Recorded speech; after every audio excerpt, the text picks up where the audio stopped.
Another one would be confronting your anxiety. So this is quite a big one. So this is like, if you have anxiety, I try not to run from it anymore. I try to confront it if I can. So basically, there's like a whole like psychology cycle with anxiety, like an anxiety cycle, where if you get a threat and you see it, you're basically more tempted to run away from it, because your brain perceives that if you run, you get away from the danger and you're safe.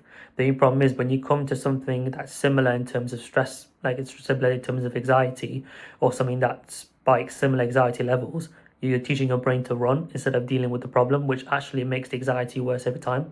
So at the moment, I just confront the anxiety. And what happens is that teaches me over time that when I confront it and I'm okay after, you know what I mean? I'm teaching my brain that that danger is not as bad as I thought it was. I'm okay. I'm not in danger. You were able to do it.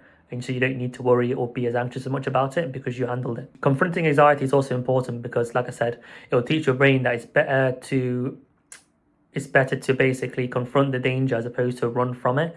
And it'll teach your brain that, like, the things or the events that you're trying to conquer that you thought were too much to do or that you couldn't do, turns out you actually could do it. You were able to do it in the first place. And let's say you confront it and you don't get what you want, or you didn't get the result that you were aiming for. At least you tried. It's better than not giving it a shot and not trying to deal with it as opposed to just running.